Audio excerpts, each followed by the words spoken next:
हाँ, तो हम शुरू करने जा रहे हैं सेल या कोशिका। तो कल हम लोगों ने पिछले लेक्चर में जो देखा था वो क्या था, हमारा बेसिक था, क्लियर, जिसमें हमने अलग अलग ब्रांचेस पढ़ी थी, कौन कौन सी ब्रांच है, उसका संबंध क्या है बॉटनी की, है ना समझ में। इसके अलावा कुछ ऐसे फैक्ट होते हैं, कुछ ऐसे साइंटिस्ट है जो अलग अलग ब्रांच से रिलेटेड हैं, और इसके अलावा जो साइज़ कैलकुलेट करने के लिए हम अलग अलग जो यूनिट का उपयोग करते हैं, जैसे एंगस्ट्राम है, माइक्रोन है, क्लियर, पिकोमीटर है, इनका हम उपयोग करते हैं, तो उसके बारे में हमने देखा था। आज से हम शुरू करने जा रहे हैं सेल या कोशिका। तो सबसे पहले तो हमको पता होना चाहिए कि सेल होता क्या है। सेल, देखो सेल अलग अलग जगह देखोगे तो अलग अलग जगह सेल का अलग अलग नाम एक ही रहेगा, लेकिन इंग्लिश में उसकी स्पेलिंग बदलती जाती है। जैसे एक शेल हम जनरली उपयोग करते हैं SHELL, ये भी शेल है। ये किसके लिए उपयोग करते हैं? जो अंडे का कवर होता है ना, अंडे का कवर होता है, मुर्गी का अंडा देखा है, ऊपर का जो कवच निकलता है, उसके लिए हम इस सेल का उपयोग करते हैं। आया ना समझ में, क्लियर हुआ। इसके अलावा कुछ चट्टानें भी होती है जिनके लिए हम शेल वर्ड का उपयोग करते हैं। आया ना समझ में। एक शेल आपका वो फावड़ा भी होता है, आपने देखा होगा, वो चपटा वाला जिससे कोयला या मिट्टी भरने के लिए उपयोग करते हैं, उसको भी शेल बोलते हैं, क्लियर। यहाँ पर जो इसका स्पेलिंग है वो है CELL, सेल। सेल मतलब होता है कोशिका। कभी कभी बोलने में हम इसको जो है वो कोशा भी बोल देते हैं। क्या बोल देते हैं? कोशा। कोशा बोलो, कोशिका बोलो, एक ही चीज़ है ना समझ में। नहीं तो कहीं कहीं अगर कोशा लिखा हुआ आ जाए तो आप कंफ्यूज नहीं होना कि ये कोशा क्या है, कोशिका क्या है, दोनों एक ही होता है। इंग्लिश में इसके लिए टर्म यूज होती है CELL या सेल। अब सेल होता क्या है? तो आप सभी को पता है भैया कि जैसे हम लोग केमिस्ट्री पढ़ते हैं तो केमिस्ट्री में देखते हैं कि जितने भी पदार्थ हैं, मैटर हैं, वो किसी न किसी कंपाउंड या यौगिक से बने होते हैं। और यौगिक जो होता है वो किससे बना होता है? अणुओं से या मॉलिक्यूल से। मॉलिक्यूल या अणु किससे बना होता है? तो एटम या परमाणु से बना होता है, क्लियर। तो अगर हम देखें तो किसी भी पदार्थ की अगर हम स्मॉलेस्ट यूनिट बोले या सबसे छोटी इकाई, तो सामान्य भाषा में हम बोल सकते हैं एटम है।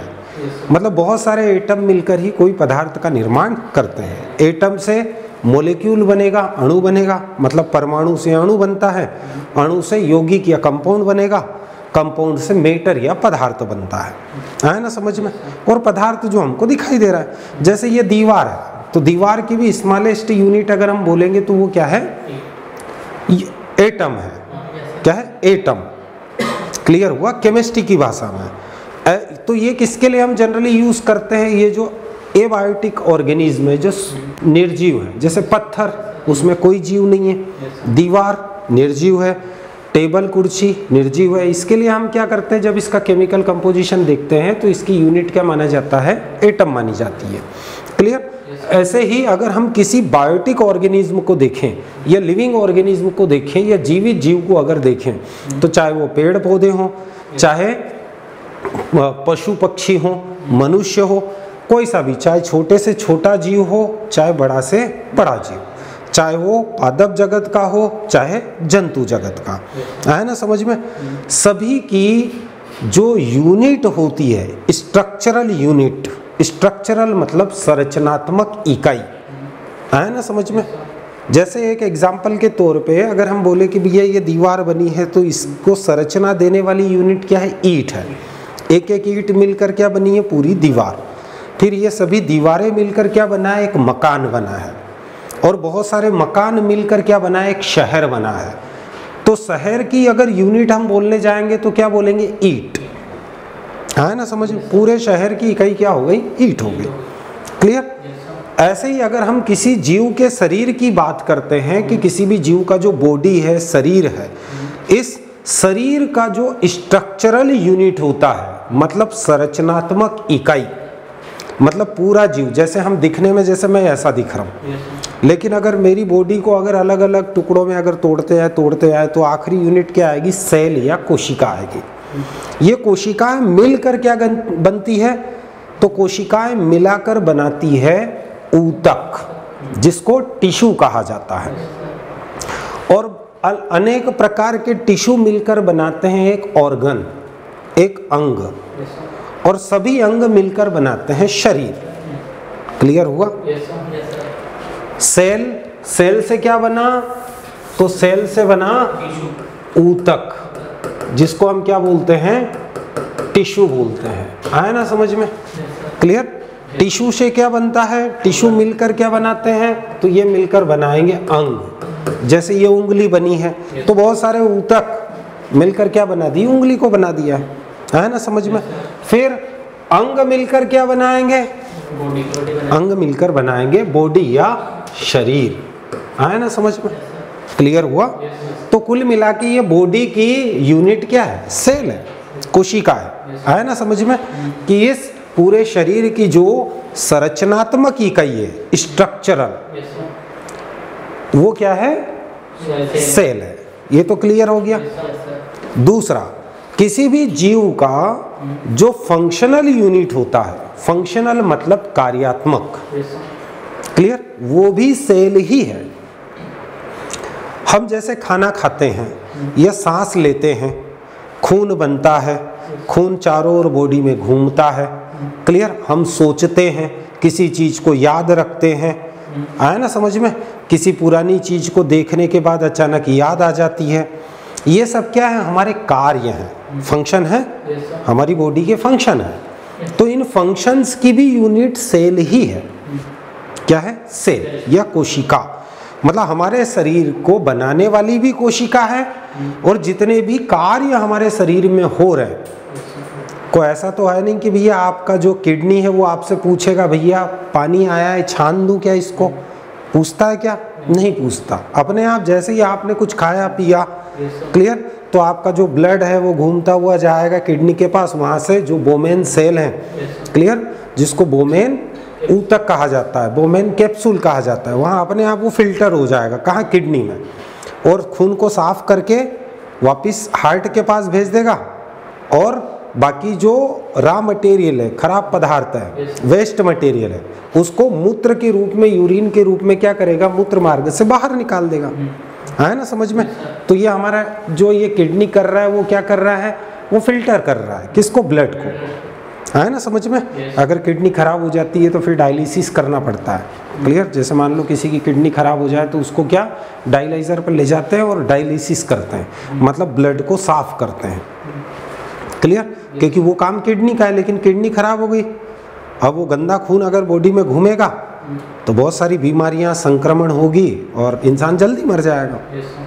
भाई ब्लड अगर खराब ही घूमता रहेगा तो व्यक्ति कहाँ से जीवित रहेगा?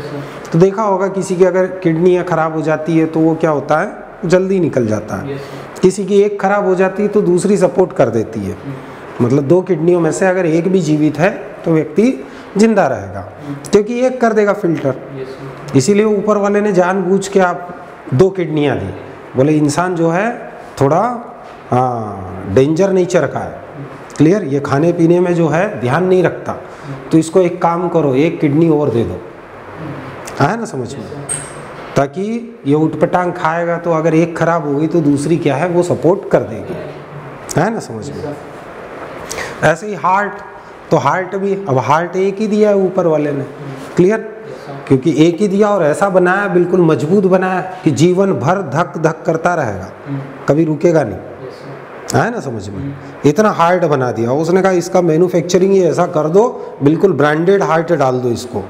है ना समझ? 100 साल तक बिल्कुल देखने का काम नहीं है। क्लियर हुआ? लेकिन वो हमारी गलतियों की वजह से हम क्या करते हैं? हार्ट को डिस्टर्ब करते हैं, वो फिर हार्ट अटैक आ जाता है। है ना समझ में? खाने पीने में व्यवस्थित ध्यान नहीं रखते तो वो फिर समस्या आती है। तो सेल या कोशिका क्या है? ये पूरे शरीर की रचनात्मक इकाई भी है, unit of structural and functional, ये कार्यात्मक इकाई भी होती है। तो किसी भी जीव की, अगर आपको जैसे एक कॉमन क्वेश्चन पूछ लूँ मैं ऐसे ही बैठे बैठे, कि किसी भी जीव की या किसी भी एनिमल बॉडी की, प्लांट बॉडी की जो फंक्शनल और स्ट्रक्चरल यूनिट कौन सी रहेगी? वो रहेगी सेल। क्लियर हुआ? तो सेल, अब अगर हम इसको डिफाइन करें तो वही चीज़ है जो मैंने आपको समझाया, थोड़ा सा इसको साइंटिफिक, अभी हमने हमारी भाषा में समझा, अब इसको थोड़ा सा हम साइंटिफिक समझ लेते हैं। तो कोशिका जीवधारियों की, जितने भी लिविंग ऑर्गेनिज्म हैं, जीवित जीव हैं, की संरचनात्मक एवं कार्यात्मक इकाई है। क्लियर हुआ? तो कोशिका क्या होती है? किसी भी जीव की या लिविंग ऑर्गेनिज्म की फंक्शनल और स्ट्रक्चरल यूनिट होती है। क्लियर हुआ? पहला क्वेश्चन यहाँ से। दूसरा, यह अवकलीय पारगम्य कला। अब यह अवकलीय पारगम्य कला क्या होती है? पहले तो कला को समझो। कला को कहा जाता है मेम्ब्रेन। क्या बोलते हैं? मेम्ब्रेन या झिल्ली। आए ना समझ में? तो अवकलीय पारगम्य कला मतलब डिफरेंटियली परमिएबल मेम्ब्रेन, मतलब ये एक विशेष प्रकार की झिल्ली। अगर अपनी भाषा में बोले तो पन्नी, पॉलीथीन की पन्नी कैसी होती है, ऐसे ही कोशिका के चारों ओर एक क्या होती है? डिफरेंट परमिएबल मेम्ब्रेन होती है। मतलब ऐसी कला भैया, अब अगर कोशिका है तो कोशिका के अंदर जो जीव द्रव्य होता है वो खुला तो रह नहीं सकता। जैसे आप अगर मान लो दुकान से अगर दूध लेके आते हो तो कोई ऐसा तो है नहीं कि हाथ में बोले लो 10 रुपए का दूध दे दो, ऐसे तो लेके आते नहीं। आप एक पन्नी में पैक करवा के लाते हो ताकि वो बाहर नहीं निकले। तो ऐसे ही कोशिका में भी जो जीव द्रव्य भरा है वो ऐसे ही बाहर ना बहे, इसके लिए क्या होता है? कोशिका के चारों ओर होती है एक अवकलीय पारगम्य कला होती है, एक मेम्ब्रेन होती है ना समझ में, जो उसको पैक करके रखती है। लेकिन यहाँ लिखा है डिफरेंटियली परमिएबल, मतलब ये कुछ विशेष पदार्थों को आर पार निकलने देगी, बाकी को नहीं निकलने देगी। कुछ सिलेक्टिव पदार्थों को ही आर पार ये जाने देती है, बाकी को आर पार जाने नहीं देगी। अब आप अगर देखो तो एक एग्जाम्पल मैं आपको बताता हूँ। आप सभी ने अंडा देखा होगा, ऊपर कवर होता है, उस कवर को अगर माइक्रोस्कोप में देखेंगे तो बारीक बारीक छेद भी होते हैं, उसमें होते हैं। और उस कवर के अंदर एक पतली झिल्ली होती है। देखा है, जब अंडा बॉईल करते हैं तो वो कवर निकलता है, साथ में एक झिल्ली भी निकलती है पतली। वो झिल्ली कैसी है? वो वही है डिफरेंटियल परमिएबल मेम्ब्रेन, है ना समझ? ऐसे कोशिका में भी होती है। अब ये अंडे के अंदर का जो द्रव है उसको बाहर निकलने देती है क्या? नहीं निकलने देती, लेकिन हाँ हवा को आर पार जाने देती है। इसके अंदर जब ये फर्टाइल अंडे को आप इंक्यूबेटर के अंदर रखोगे, इसका जो निषेचित अंडा है उससे जब चूजा तैयार करोगे तो आपको पता है भैया 8 दिन के बाद में उसमें अंदर क्या बन जाता है? भ्रूण बन जाता है। तो हम कैंडलिंग करके चेक करते हैं कि किस में बन रहा है, किस में नहीं बन रहा है ना समझ में? तो यहाँ पर हवा अंदर चाहिए उसको, तो उस परमिएबल मेम्ब्रेन से अंदर हवा जाती है, ऑक्सीजन, कार्बन डाइऑक्साइड बाहर भी निकलती है ना समझ में? तो यहाँ पर भी किसी भी कोशिका के चारों ओर जो डिफरेंटियल परमिएबल मेम्ब्रेन होती है उसमें कुछ विशेष पदार्थों को आर पार जाने की परमिशन होती है। पूरे जीव द्रव्य को आर पार नहीं जाने देगी है ना समझ में? जैसे हमारी बॉडी में पसीना आ जाता है, खून बाहर नहीं निकलता ऐसे, तो हमारे कोशिका शरीर के अंदर जो कोशिकाएं हैं इसमें हवा आर पार आ जा सकती है। क्लियर? पसीना वेपर फॉर्म में आर पार आ जा सकता है, बाकी मिनरल खनिज नहीं आ पाएंगे, है ना समझ में? या दूसरे अगर जो भी ऑर्गेनिक पदार्थ है हमारे अंदर, फैट है, प्रोटीन है, ये आर पार नहीं आ पाएगा। तो कुछ सिलेक्टिव चीज़ों को आर पार जाने दे रही है। तो ये हर कोशिका में अलग अपनी प्रॉपर्टी होती है कि कुछ स्पेशल चीज़ों को आर पार जाने की परमिशन देगी, बाकी को नहीं देगी, है ना समझ में? इसीलिए कहा जाता है कि कोशिका एक अवकलीय पारगम्य, या इसको और भी अगर हम बोले तो चयनात्मक पारगम्य कला से घिरी होती है, जो चयनित या सिलेक्टिव पदार्थों को ही आर पार जाने देती है। इसीलिए इसको हमने कहा है डिफरेंटियल परमिएबल मेम्ब्रेन। डिफरेंट पदार्थों के लिए अलग अलग कोशिका में ये परमिएबल होती है, पारगम्य होती है, सभी के लिए नहीं होती है। क्लियर? और एक बात और ध्यान रखना, जिसमें स्वतः जनन की क्षमता होती है, सेल्फ रिप्रोडक्शन की कैपेसिटी कोशिका के अंदर मिलेगी, है ना समझ में? मतलब जैसे एक कोशिका, जैसे ही आपने देखा अभी या कल मैंने आपको पिछले लेक्चर में बताया था कि जैसे ये नर गैमेट जो होता है, नर गैमेट और मादा गैमेट, मैंने आपको बताया था ये NN है। क्लियर? जैसे मान लो ये नर है क्लियर। इसका सीमन या वीर्य जो रहेगा इसमें क्या रहेंगे, शुक्राणु रहेंगे, स्पर्म रहेंगे, आए ना समझ में। तो इनका जो स्पर्म है वो नर गेमीट है। मादा की ओवरी के अंदर जो बनते हैं ओवम, जिसको अंडाणु कहा जाता है, वो मादा गेमीट है, आए ना समझ में। उसमें भी क्रोमोसोम रहेंगे n, क्लियर। अब ये दोनों आपस में जब फर्टिलाइजेशन होगा तो n और n क्या हो जाएंगे, n और n 2n हो जाएगा।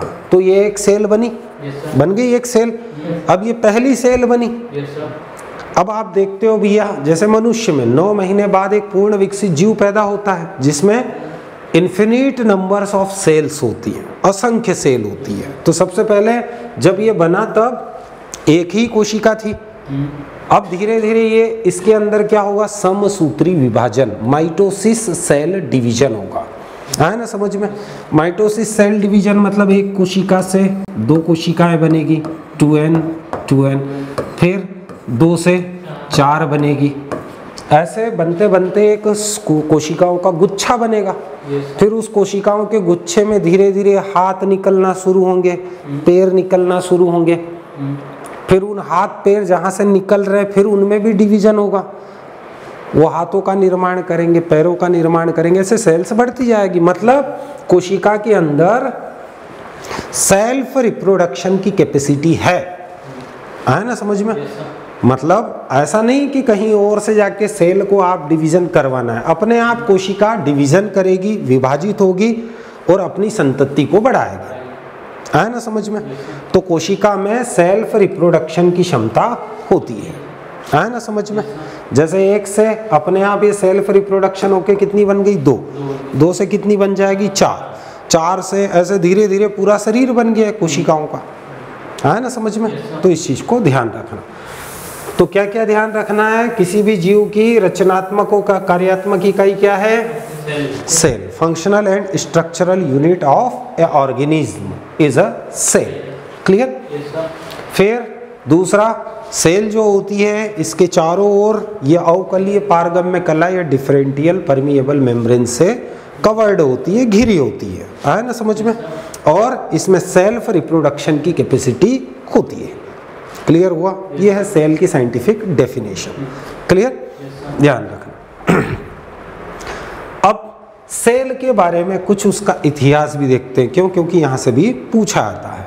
तो सबसे पहले जो कोशिका को खोजा था वो खोजा था रॉबर्ट हुक ने।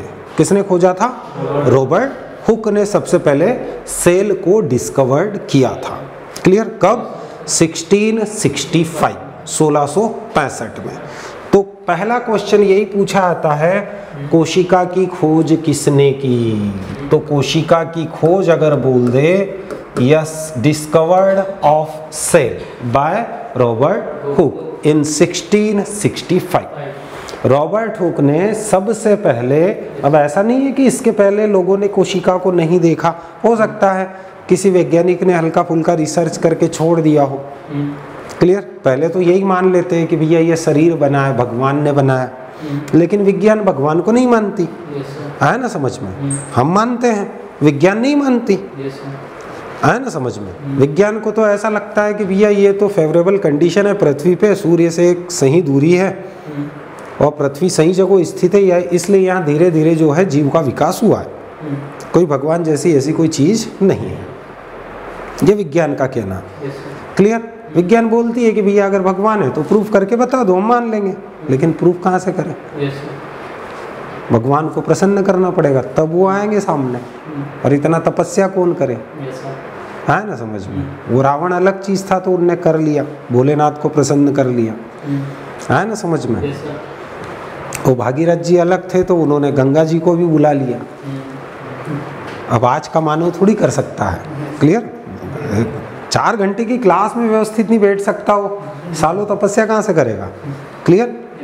जैसे ही तपस्या में भिड़ेगा तो कहीं ऐश्वर्या राय दिखेगी, तो कहीं कुछ दिखेगा, है ना समझ में, क्लियर हुआ। तपस्या वहीं से भंग तो हो ही नहीं सकती। तो रॉबर्ट हुक ने सबसे पहले क्या किया, कोशिका को खोजा 1665 में। पहला क्वेश्चन यही से पूछा आता है। दूसरा क्वेश्चन, इन्होंने जो कोशिका को खोजा था वो किस में खोजा था, तो मैंने आपको बताया कि भैया पुराने समय पे जो बोतल का ढक्कन लगाते थे तो ये एल्यूमिनियम का इनका ढक्कन तो खोजा ही नहीं था तब। तो क्या करते थे, आज भी अगर गाँव में देखो या कुछ पिछड़े क्षेत्रों में देखो तो आज भी जैसे वो मक्के का वो निकलता है ना ठुंडा, क्लियर, उसी को क्या करते हैं, ढक्कन की जगह उसी को फंसाते हैं बोतल में, क्लियर, केरोसिन की बोतल ये वो जिनमें उसी को फंसाते हैं। या फिर पुराने समय पे जो दवाइयों की बोतल होती थी उनमें क्या करते थे, लकड़ी को छील के बढ़िया वो गट्टा बनाते थे और वो ढक्कन के रूप में लगाते थे उसको, क्लियर। तो उसी को कहा जाता है कॉर्क, क्लियर, लकड़ी का टुकड़ा, कॉर्क। कॉर्क की पतली परत में उन्होंने देखा कि भैया मधुमक्खी के छत्ते ऐसी रचना दिख रही है, मतलब इस टाइप से हेक्सागोनल स्ट्रक्चर उसमें दिख रहा है, ये इस टाइप से। इन्होंने बहुत बारीकी से देखा उसको, क्लियर, और इस टाइप से स्ट्रक्चर दिख रहा है। ये बहुत सूक्ष्म होते हैं। जब इन्होंने बारीकी से एकदम देखा इसको तो इन्होंने देखा कि भैया ये हेक्सागोनल जो छेद है, क्लियर, यही है किसी भी जीव की इकाई। आया ना समझ में, मतलब ये जैसे एक है, दो है, ऐसे असंख्य है, ये सब मिलकर क्या बना दिया इसने, किसी भी जीव का अंग या किसी भी जीव की शरीर की रचना की है, क्लियर। बाद में इन्होंने ही ये तो बता दिया भैया, लेकिन अब इसको नाम देने की बारी आई कि भैया इसको कहेंगे क्या। आया ना समझ में, आपका टाइम होता तो आप गुलाब जामुन बोल देते उसको कि ये गुलाब जामुन है, क्लियर, हेक्सागोनल जो है ये गुलाब जामुन है, उसका नाम रख देते। उस टाइम उन्होंने जब देखा तो इन कोष्ठों को उन्होंने क्या नाम दिया, उन्होंने दिया कोशिका, सेल। तो दोनों क्वेश्चन यहाँ से ध्यान रखना, हुक ने ही खोजा और हुक ने ही कोशिका नाम दिया। आया ना समझ में, दोनों काम उसी ने किया। और अब ये हमको कैसे पता चला, तो बाद में जो वैज्ञानिक आए उन्होंने जब उसी चीज को देखा तो ये चीज सही थी। तो इन्होंने जो एक पुस्तक लिखी थी, कौन सी, माइक्रोग्राफिया, एक पुस्तक लिखी थी इन्होंने खुद ने ही, उसमें ये पूरे का पूरा इसके बारे में बताया था, क्लियर। तो बाद में वैज्ञानिकों ने बताया कि भैया वो रॉबर्ट हुक साहब तो चले गए ये सब बता के अपनी किताब में लिख के, लेकिन जब वर्ल्ड वाइड जब ग्लोबलाइजेशन बढ़ा, सब देशों के बीच में कनेक्शन बढ़े, फिर रिसर्च पर ज़्यादा काम होने लगा, वैज्ञानिकों की मीटिंगें होने लगी, तो वहाँ किसी ने बुक लाके रखी होगी कि भैया ये देखो ये इसके बारे में बताया है और इसका नाम भी दे रखा है कोशिका, क्लियर। तो तब से हमको पता है कि भैया रॉबर्ट हुक ने 1665 में कोशिका को खोजा, क्लियर, और माइक्रोग्राफिया बुक के अंदर ही उसका पूरा वर्णन किया। साथ ही साथ उन्होंने इसके लिए कोशिका शब्द का उपयोग किया था, जिसको आज तक हम कोशिका बोल रहे हैं। तो कोशिका की खोज और कोशिका शब्द दोनों ही रॉबर्ट हुक ने दिए हैं। और इसका कभी कभी पुस्तक का नाम पूछ लेता है कि कोशिका शब्द का वर्णन कौन सी पुस्तक में मिलता है, तो वो भी रॉबर्ट हुक द्वारा लिखी गई जो माइक्रोग्राफिया है उसी में मिलता है, क्लियर। तो यहाँ से 3 क्वेश्चन आपके पूछे जाते हैं। कोशिका की खोज सर्वप्रथम रॉबर्ट हुक ने की 1665 में, क्लियर। अब यहाँ पर फिर थोड़ा सा घुमा देता है क्वेश्चन को, क्या, अगर बोल दे जीवित कोशिका जो लिविंग सेल है, ये तो उन्होंने लकड़ी के टुकड़े के अंदर देखा था। आपने पेड़ को काटा, लकड़ी का टुकड़ा निकाला, जब तक वो मर गया, सूख गया उसका, है ना समझ में, प्रोटोप्लाज्म में वो सब सूख गया। लेकिन यहाँ पर बात आती है कि जीवित कोशिका को सबसे पहले किसने खोजा, तो फिर आपका आंसर बदल जाएगा। इन्होंने जीवित कार्य करती हुई कोशिका को खोजा, जिसमें जीवन था, जीवित थी, क्लियर, उसको खोजा। उसके अंदर फोटोसिंथेसिस, रेस्पिरेशन सब हो रहा था, क्लियर। तो जीवित कोशिका को सबसे पहले किसने खोजा था, एंटोनी वॉन ल्यूवेनहॉक। कब, 1674 में, इनके कुछ टाइम बाद, है ना समझ में, क्लियर हुआ। तो जीवित कोशिका का बोले तो ल्यूवेनहॉक, और अगर कुछ नहीं बोले, केवल बोल दे कोशिका को किसने खोजा, तो रॉबर्ट हुक ने, क्लियर हुआ, ध्यान रखना। फिर आता है स्लीडन और श्वान। स्लीडन और श्वान ऐसे 2 वैज्ञानिक हैं जिन्होंने सेल थ्योरी दी। क्या दी, सेल थ्योरी, कोशिका सिद्धांत दिया इन्होंने। ये तो सब खोज-ओज की बात हो गई। फिर भैया किसी भी जीव को या किसी भी चीज़ को अगर खोजते हैं तो उसके लिए कुछ थ्योरीज होती हैं, क्लियर, कि वो क्या किस चीज़ को रिप्रेजेंट कर रहा है। तो स्लीडन और सान ने क्या किया, एक थ्योरी दी जिसको उन्होंने सेल थ्योरी या कोशिका सिद्धांत के नाम से बताया। इसके पहले भी कुछ वैज्ञानिकों ने थ्योरीज दी थी, लेकिन वो थ्योरी जो थी वो सूटेबल नहीं थी, इसलिए उसमें बदलाव किया और बदलाव करके स्लीडन और स्वान ने 1839 में एक थ्योरी दी और इसी को कहा जाता है कोशिका सिद्धांत या कोशिकावाद। इंग्लिश में बोलते हैं सेल थ्योरी। तो कई बार क्वेश्चन पूछा है, cell theory was given by Schleiden and Schwann, clear, इस चीज को ध्यान रखना। फिर रुडोल्फ विरचो, इसको कहीं पर विरचो भी लिखा हुआ मिलता है, कहीं पर विरको भी लिखा हुआ मिलता है, आया ना समझ में।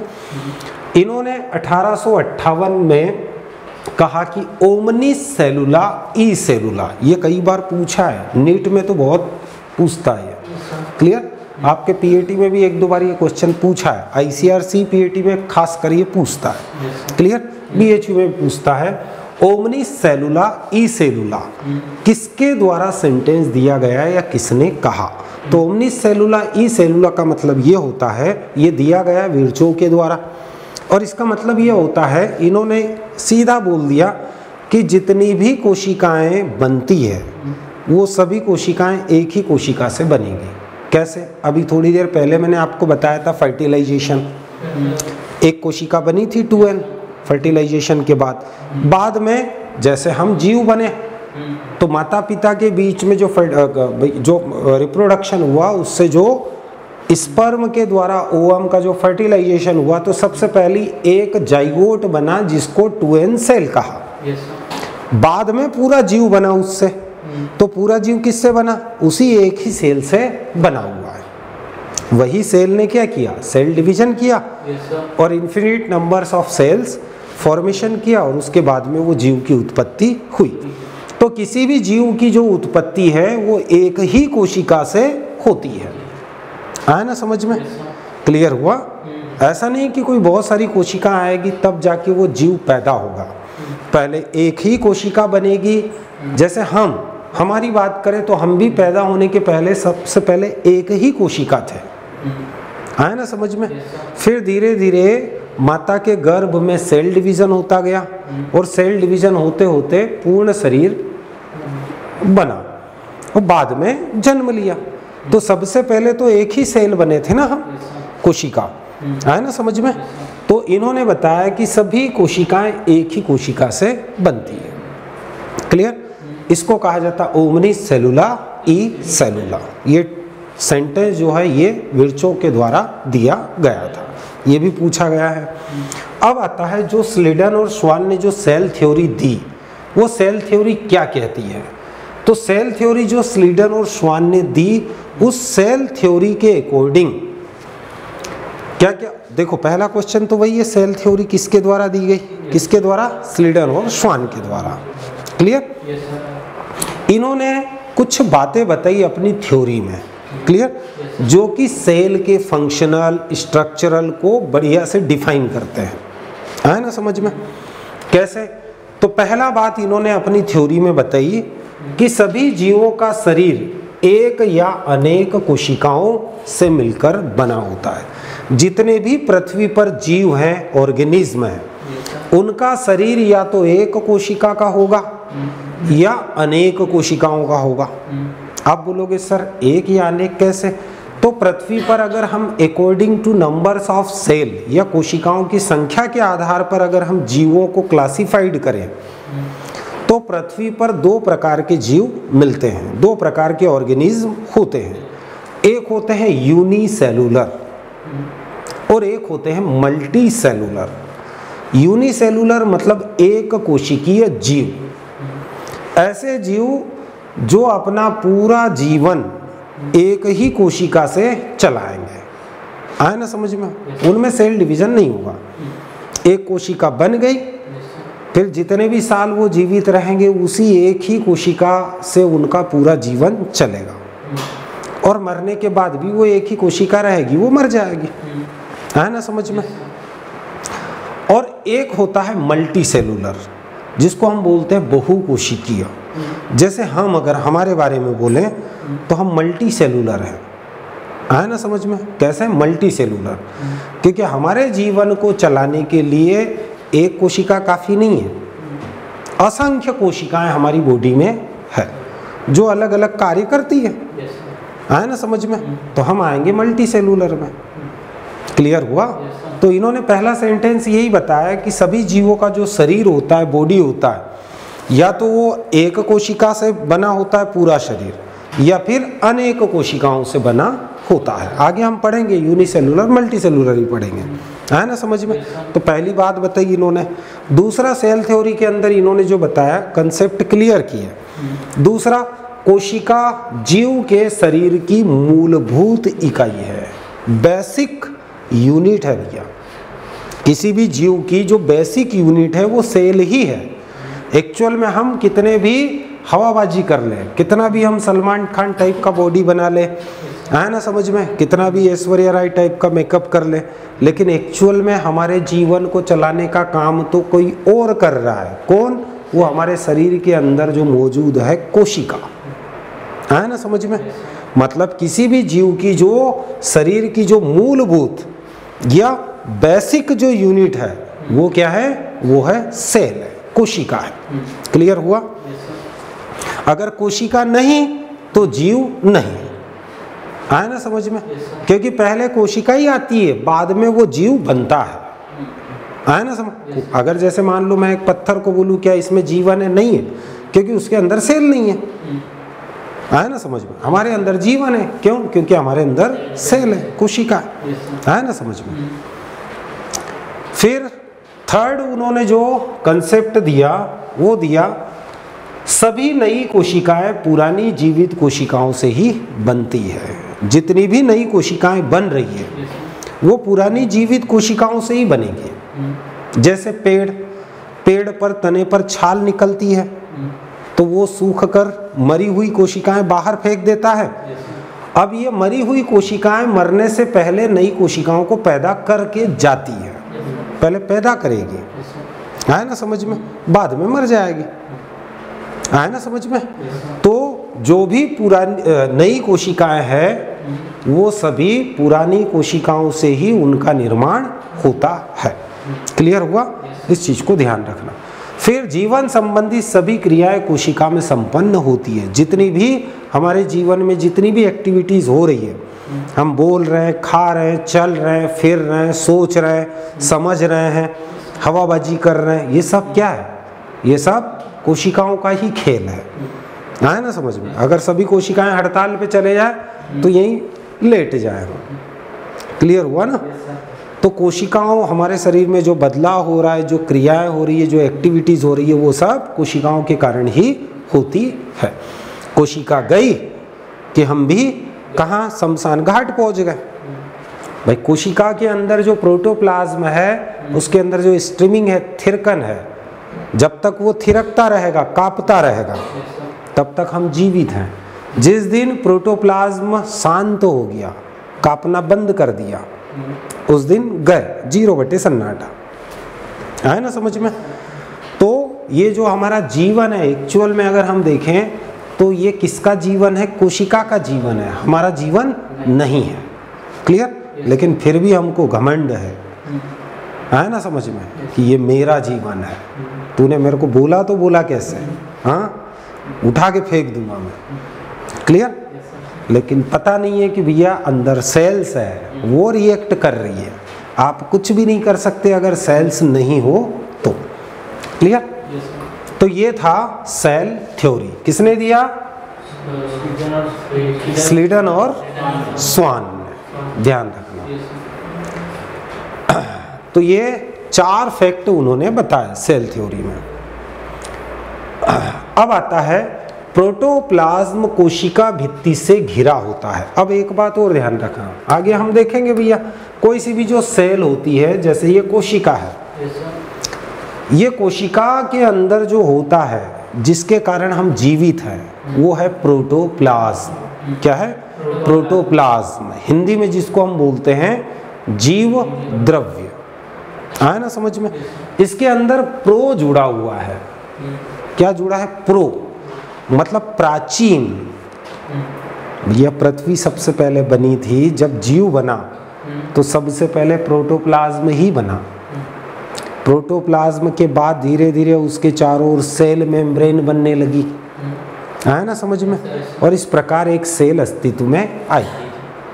तो सबसे पहले क्या बना था? जीव द्रव्य। पहले कोई जीव नहीं बने, ना हम बने ना पेड़ पौधे बने, पहले जीव द्रव्य बना था। उस जीव द्रव्य के अंदर कई ऐसे बदलाव हुए, धीरे धीरे वो जीव द्रव्य के चारों ओर एक कवर बन गया। फिर हम उसको कोशिका कहने लगे।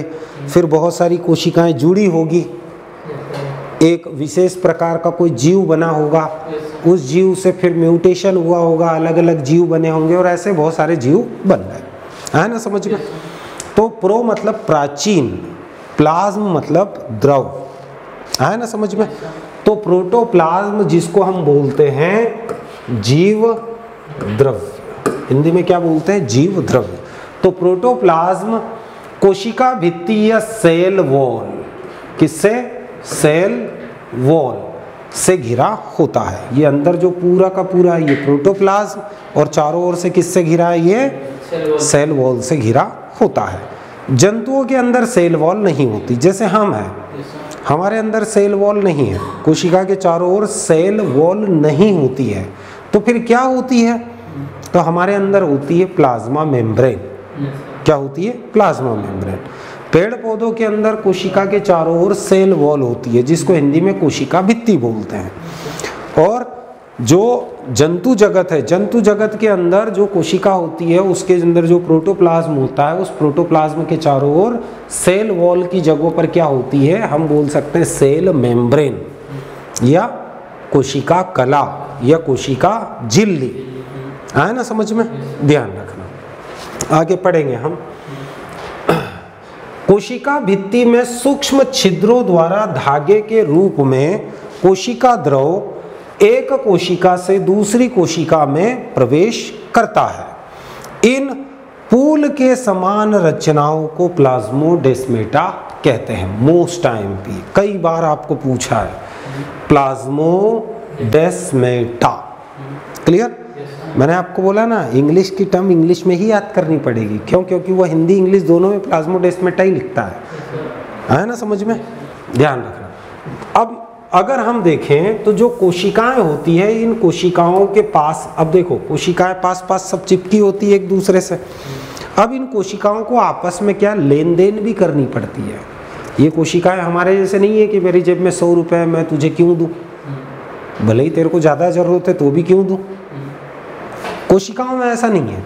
कोशिकाएं एक दूसरे में जीव द्रव्य का आदान प्रदान करती है। क्लियर? जैसे मान लो इस कोशिका के जीव द्रव्य में फूड मटेरियल ज्यादा है, कार्बोहाइड्रेट मान लो इसमें ज्यादा है, बाजू वाली कोशिका में कम है। तो ये कोशिका क्या करेगी? इनके जो सूक्ष्म छिद्र होते हैं, इनमें जो बारीक रंध्र होते हैं, इन बारीक रंध्र से ये क्या करेगी भैया?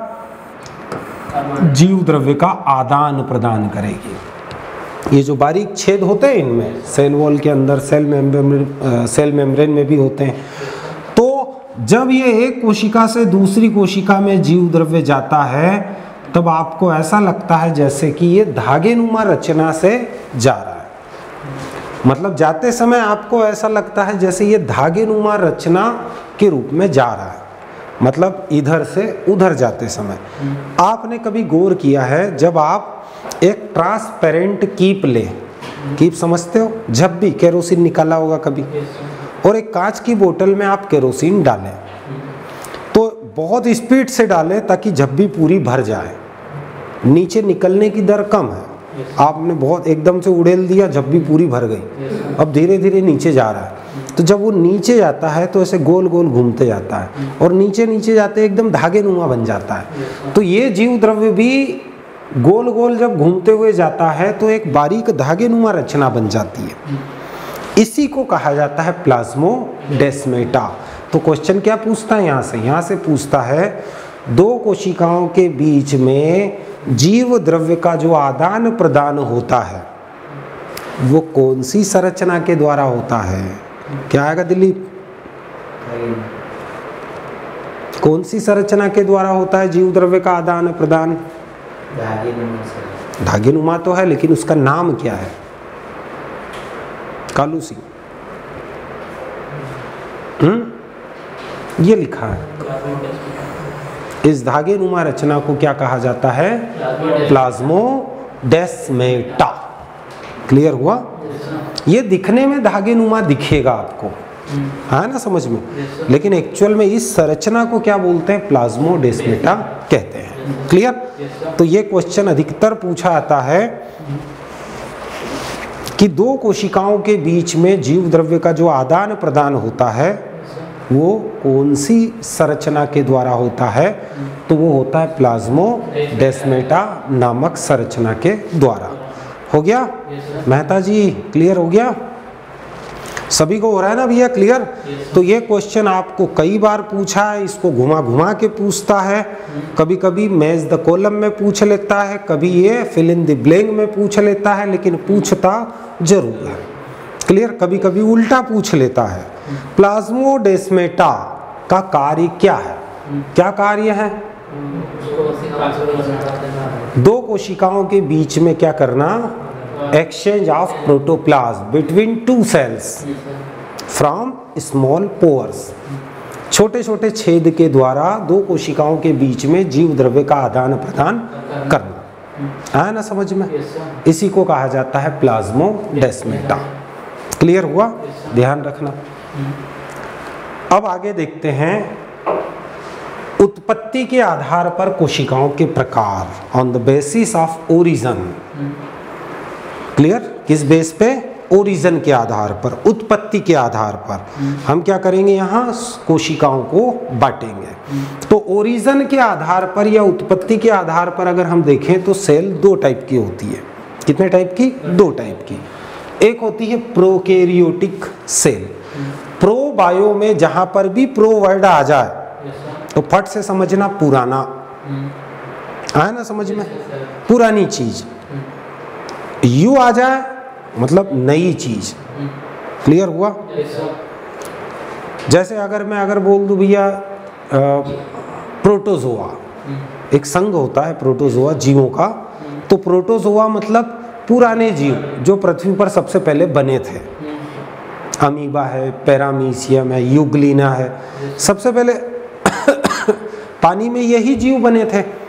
तो प्रो मतलब जैसे हम बोलते हैं ना प्रो कबड्डी लीग, तो प्रो क्यों जोड़ा है उसमें? क्योंकि भैया ये भारत का प्राचीन खेल है, राजा महाराजाओं के टाइम से खेलते आ रहा है, उसके पहले भी खेलते थे। आया ना समझ में? इसीलिए वो कौन सा खेल हुआ? प्रो। आया ना समझ में? तो ध्यान रखना, प्रोकैरियोटिक सेल्स। क्लियर? ये कैरियोटिक का मतलब है केंद्रक। कैरियोटिक का मतलब है केंद्रक। तो प्रोकैरियोटिक कोशिका मतलब पुराने केंद्रक वाली कोशिकाएं। जब पृथ्वी बनी थी तब अलग टाइप का केंद्रक था। बाद में धीरे धीरे जैसे डेवलपमेंट हुआ, नए नए जीव बनने लगे, तब केंद्रक में विकास हो गया। आया ना समझ में? तो सबसे पहले जब जीवन की उत्पत्ति हुई थी तब कोशिका के अंदर जो केंद्रक होता है उसके आधार पर हमने क्या किया? कोशिकाओं को एक भाग में रख दिया। आया ना समझ में? तो सीधा हम क्या बोल सकते हैं? ये प्राचीन कोशिकाएं होती है। इनमें कैसी होती है कोशिकाएं? अविकसित कोशिकाएं भी हम इनको बोल सकते हैं। आया ना समझ में? क्लियर हुआ? जैसे किसकी कोशिकाएं? तो जब पृथ्वी बनी थी तो कुछ जीव बने सबसे पहले। तो सबसे पहले जैसे बैक्टीरिया, जिसको हम जीवाणु बोलते हैं। क्लियर?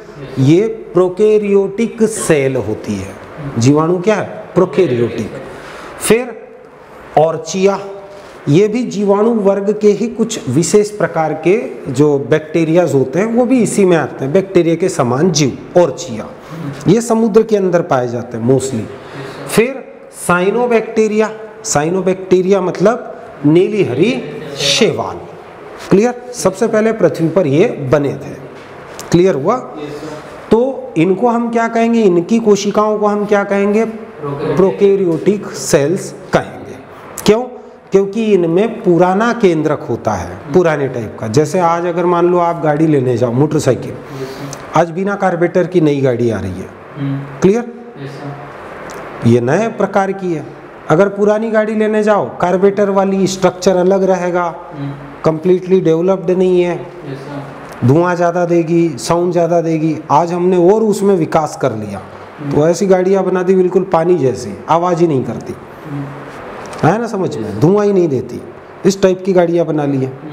तो ऐसे ही पुराने केंद्रक वाली कोशिका जो प्राचीन है, प्रोकैरियोटिक है, और बाद में जो विकसित हुए जीव बने, पेड़ पौधे, जीव जंतु, मच्छर, मक्खी, मछली, मुर्गी, सब ये बने, तब कौन सी कोशिकाएं बन गई, यूकैरियोटिक, है ना समझ में। तो यूकैरियोटिक कोशिकाओं को हम बोलते हैं आधुनिक या नवीन कोशिकाएं, है ना समझ में। इनमें अगर हम देखें तो जितने भी जंतु हैं, एनिमल्स हैं, सभी आ गए, चाहे वो पशु हो, पक्षी हो, सांप हो, घोड़ा हो, छुछुंदर हो, मधुमक्खी हो, कीट हो, सब आ गए जंतु। सभी पौधे, छोटे से छोटा पौधा, बड़े से बड़ा वृक्ष, सब आ गए। फिर कवक, कवक को ध्यान रखना, इसका अधिकतर पूछता है, कवक प्रोकैरियोटिक है कि यूकैरियोटिक है, तो कवक जो है वो यूकैरियोटिक है, विकसित, क्लियर। फिर प्रोटिस्ट, कुछ ऐसे समुद्री जो जीव होते हैं उनको प्रोटिस्ट कहा जाता है, तो प्रोटिस्ट भी इसी में आते हैं, क्लियर। तो ये क्या है, यूकैरियोटिक सेल, मतलब इनके अंदर जो कोशिका है वो यूकैरियोटिक है, मतलब इनमें जो कोशिका होती है उसमें पूरा विकसित केंद्रक है, हर चीज बिल्कुल अप टू डेट जमी हुई है ना समझ में, ध्यान रखना, क्लियर हुआ।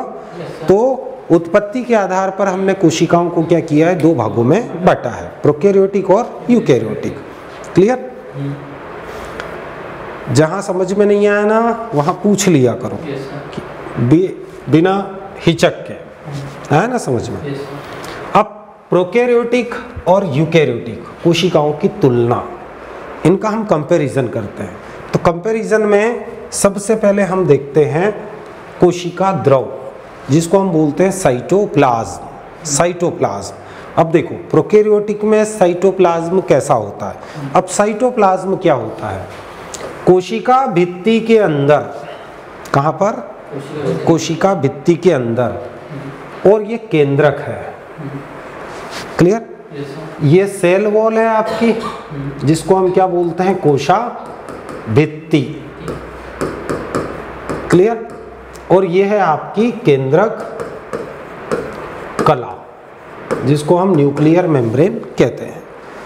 तो कोशिका भित्ति और न्यूक्लियर मेम्ब्रेन के बीच का ये पूरा भाग, जिसमें जो कुछ भी भरा हुआ है, इसको हम बोलते हैं साइटोप्लाज्म, या हम क्या कहेंगे इसको, कोशिका द्रव। साइटोप्लाज्म बोलो या कोशिका द्रव बोलो, है ना समझ में। पूरी कोशिका भित्ति के अंदर पूरा प्रोटोप्लाज्म है, क्या है, प्रोटोप्लाज्म, केंद्रक भी आ गया उसमें, सब A to Z, मतलब सेल वॉल के अंदर जो भी है पड़ा हुआ, सबको मिलाकर प्रोटोप्लाज्म कहा है। अब प्रोटोप्लाज्म में से अगर हम केवल कितने भाग की बात करें, कोशिका भित्ति से लगा के केंद्रक कला के बीच की भाग। अब हमने केंद्रक के अंदर वाले हिस्से को नहीं लिया, है ना समझ में। तो फिर इतने हिस्से को हम कहेंगे, ये पूरा वाला ये जो हिस्सा है इसको कहेंगे साइटोप्लाज्म, कोशिका द्रव कहेंगे, जीव द्रव्य नहीं कहेंगे। जीव द्रव्य क्या है, पूरा पूरा अंदर का पूरा भाग जीव द्रव्य। अगर हमने केंद्रक को अलग कर लिया, केंद्रक को अगर नहीं मिला है, तो कोशिका भित्ति और केंद्रक कला के बीच का केवल भाग, उसको हम क्या कहेंगे, साइटोप्लाज्म या कोशिका द्रव, क्लियर। तो यहाँ पर अगर हम प्रोकैरियोटिक कोशिका की अगर बात करें, तो प्रोकैरियोटिक कोशिका में कोशिका द्रव कैसा होता है, पूर्ण कोशिका में फैला, पूरी कोशिका में फैला होता है भैया, ये पूरी कोशिका में। केंद्रक तो अविकसित है, आया ना समझ में? अविकसित मतलब केंद्रक कला है ही नहीं, तो जब केंद्रक कला नहीं है तो ये भी अंदर घुस जाएगा, घुस गया अंदर, मतलब पूरी कोशिका में आपको साइटोप्लाज्म फैला हुआ मिलेगा। किसमें? प्रोकैरियोटिक में, पुरानी कोशिका। जब पृथ्वी का निर्माण हुआ था सबसे पहले जो कोशिकाएं बनी थी उनमें। यूकैरियोटिक कोशिका बहुत सिस्टमेटिक है भैया। यूकैरियोटिक कोशिका में कोशिका द्रव साइटोप्लाज्म, जीव द्रव्य प्रोटोप्लाज्म, ठीक है ना? हाँ, पूछ लिया करो बिल्कुल। ये क्या है आपका? ये है साइटोप्लाज्म।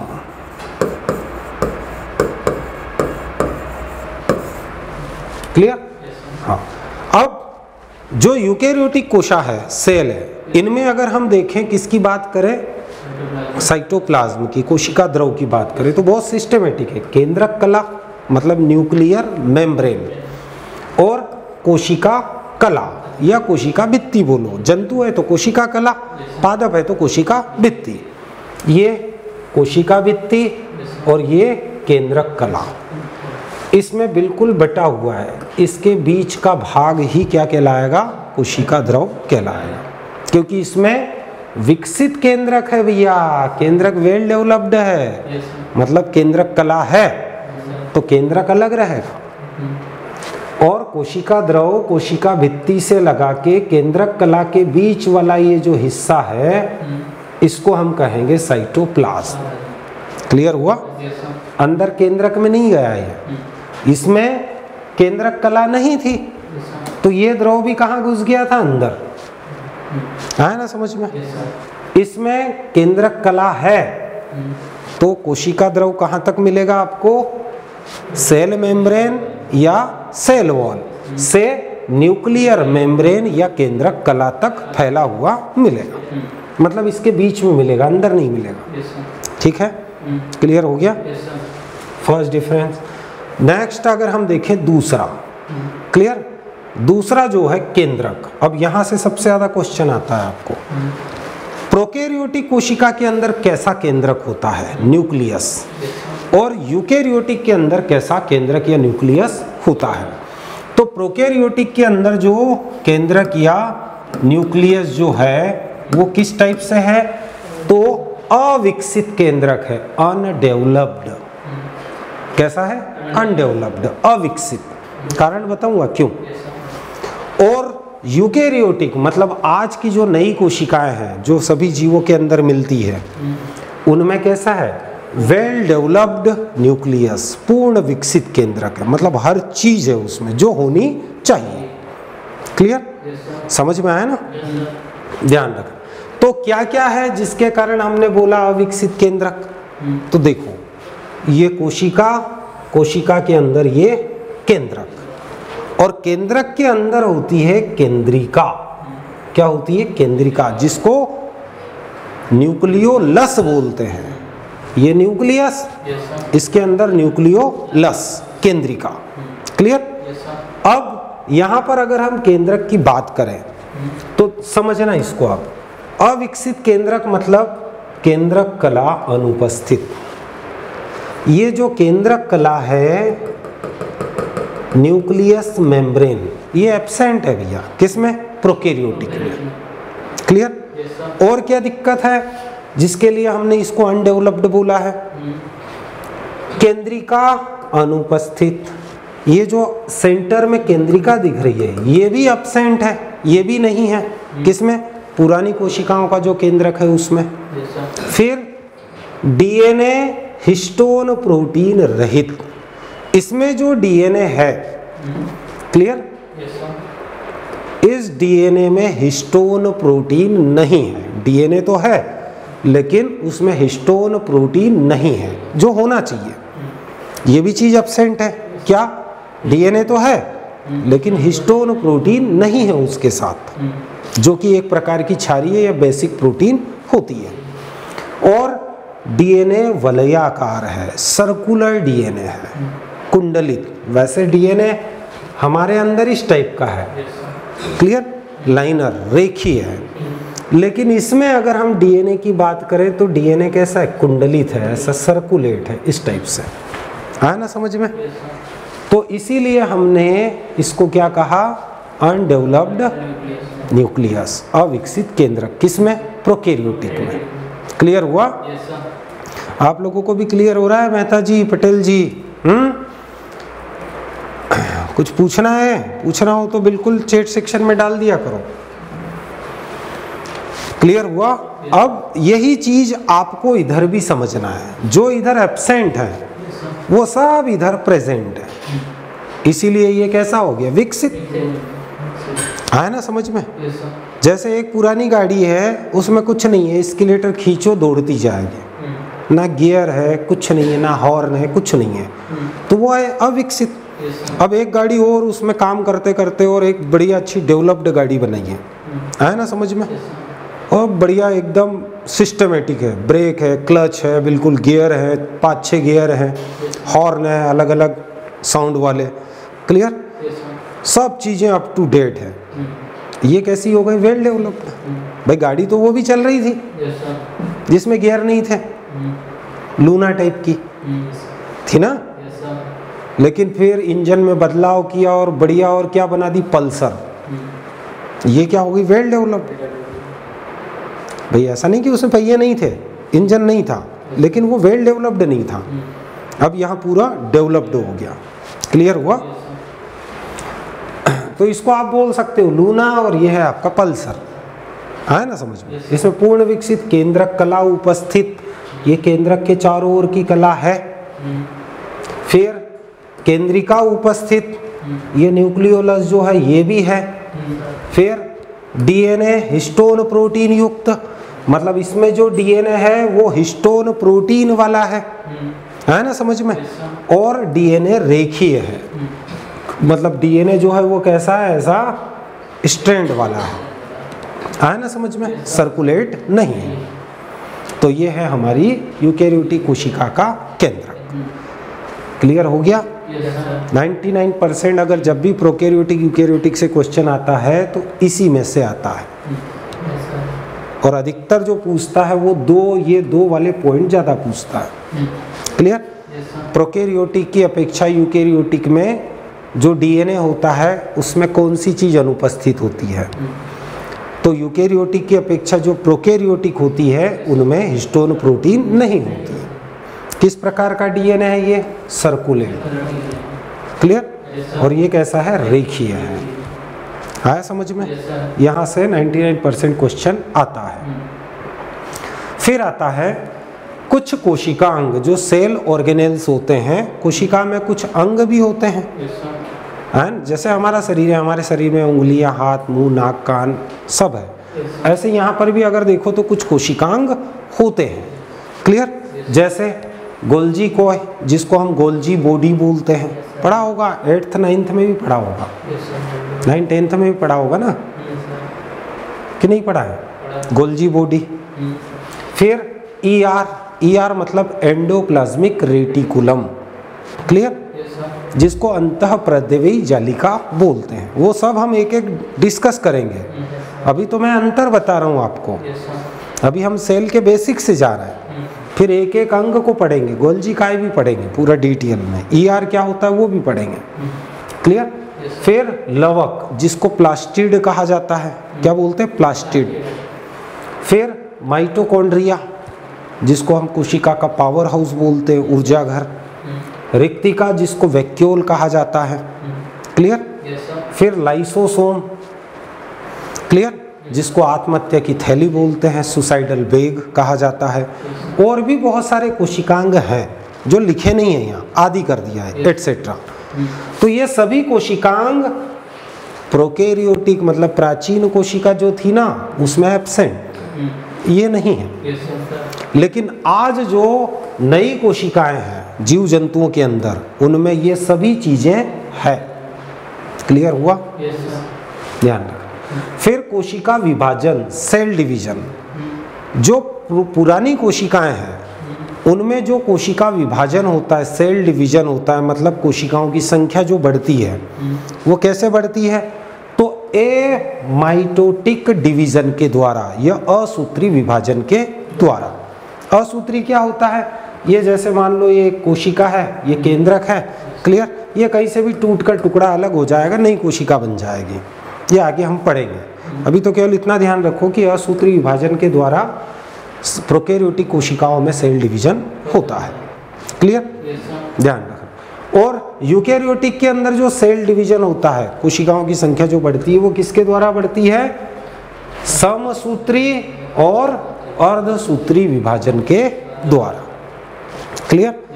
मतलब माइटोसिस सेल डिवीजन और मियोटिक, माइटोटिक और मियोटिक दोनों प्रकार के सेल डिवीजन किसमें होते हैं? यूकैरियोटिक सेल्स के अंदर। आया ना समझ में? ध्यान रखना। अब ये क्या होते हैं? तो समसूत्री विभाजन क्या होता है? जैसे मान लो आपको कुछ कट गया, तो कटने के बाद धीरे धीरे घाव भर जाता है, तो वहाँ क्या होता है? समसूत्री विभाजन होता है, क्लियर।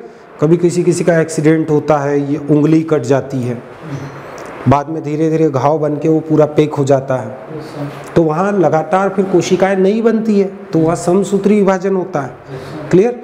मतलब समसूत्री विभाजन का मतलब है कि अगर कोशिका में 2n है तो इससे बनने वाली नई कोशिकाओं में भी क्रोमोसोम संख्या 2n ही रहेगी। इसका नाम समसूत्री, सूत्री मतलब क्रोमोसोम, क्लियर।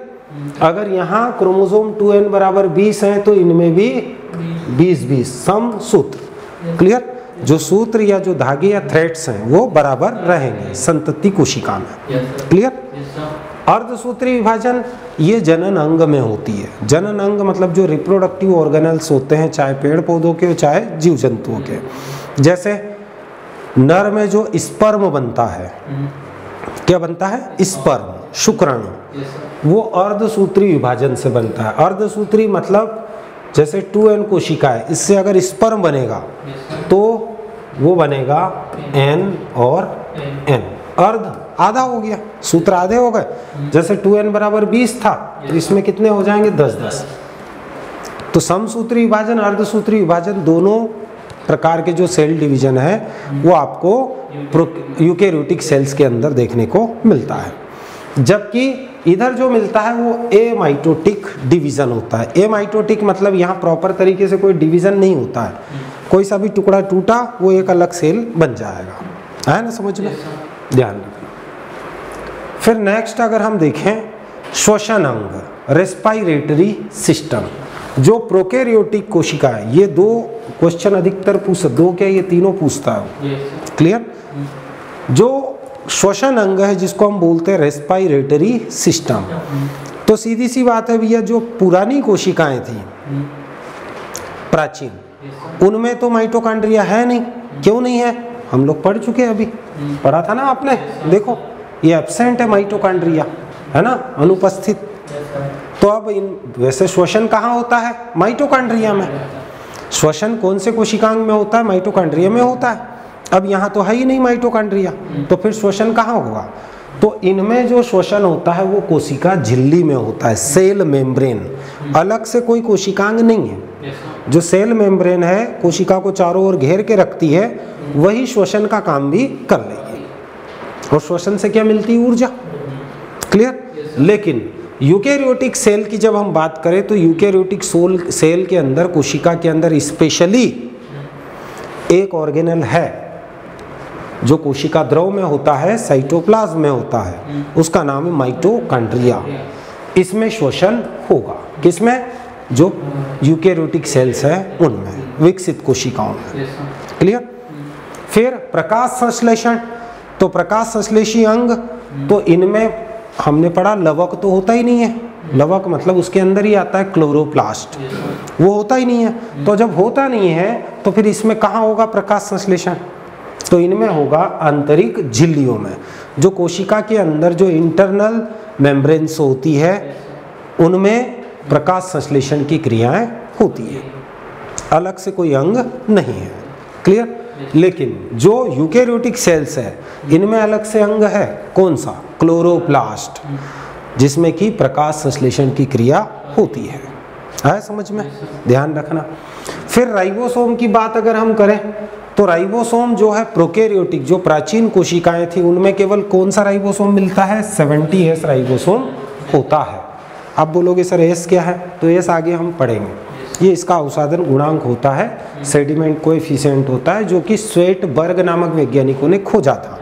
तो स्वेटबर्ग नामक वैज्ञानिक का स्पेलिंग एस से शुरू होता है और इन्होंने ही राइबोसोम का अवसादन गुणांक खोजा, तो इसीलिए इसके पीछे एस लिख देते हैं।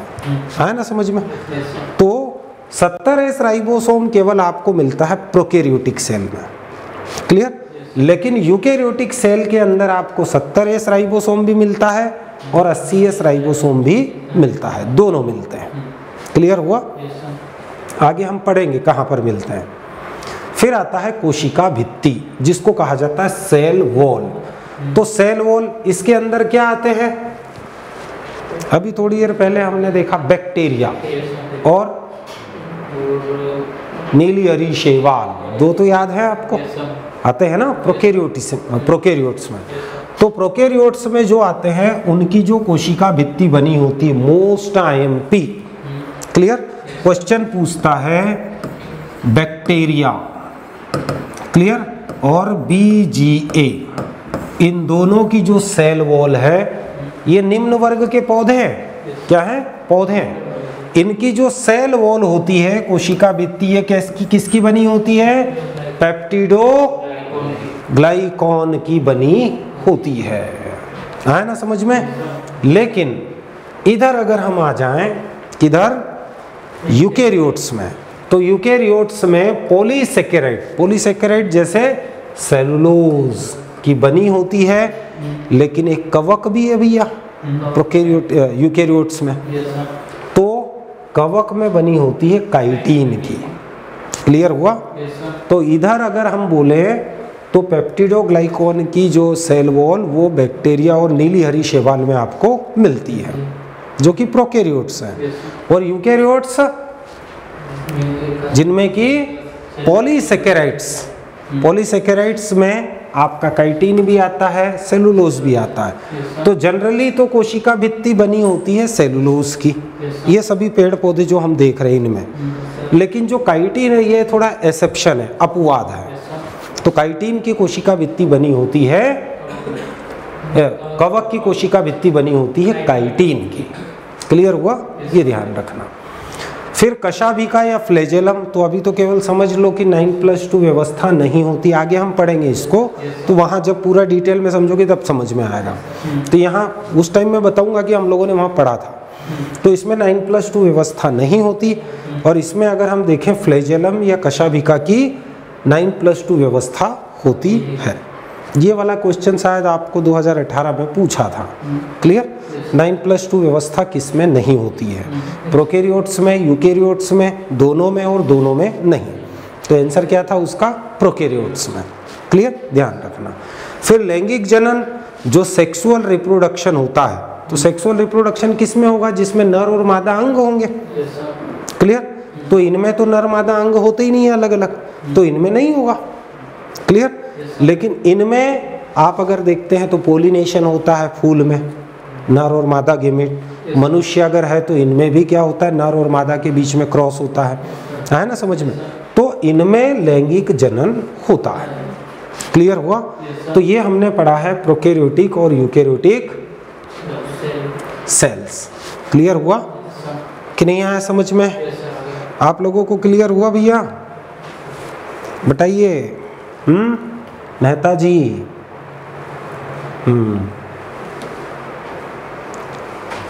पटेल जी, हुआ क्लियर?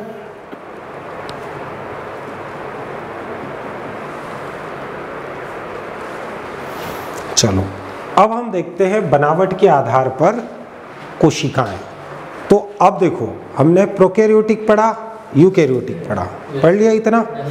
अब हम वो वर्गीकरण किसके आधार पर था? उत्पत्ति के आधार पर, ओरिजिन के आधार पर। जो सबसे पहले पृथ्वी बनी, जब पैदा हुई, वो प्रोकैरियोटिक, और उनके बाद में धीरे धीरे विकसित होकर जो बनी वो यूकैरियोटिक, वो उत्पत्ति हो गई। अब बनावट के आधार पर, बेस्ड ऑन स्ट्रक्चर या उसका जो कंपोजिशन है उसके अकॉर्डिंग जो सेल्स होती फिर दो प्रकार की होती है, एक पादप कोशिका और एक होती है जंतु कोशिका। पादप कोशिका नाम से जो पौधे में हो, और जंतु कोशिका मतलब जो जंतु में हो, मतलब हमारे अंदर हो। आया ना समझ में? तो पेड़ पौधों के अंदर पाई जाने वाली पादप कोशिका होती प्लांट सेल, और जंतुओं के अंदर जो पाई जाती है वो जंतु कोशिका होती है। क्लियर? अब इसको हम कल पढ़ेंगे, थोड़ा सा समय लगेगा इसको समझने में, लेकिन एक बार समझ गए काम हो जाएगा। ठीक? तो ठीक, आज का जो क्लास है यही समाप्त करते हैं भैया, मिलेंगे कल फिर।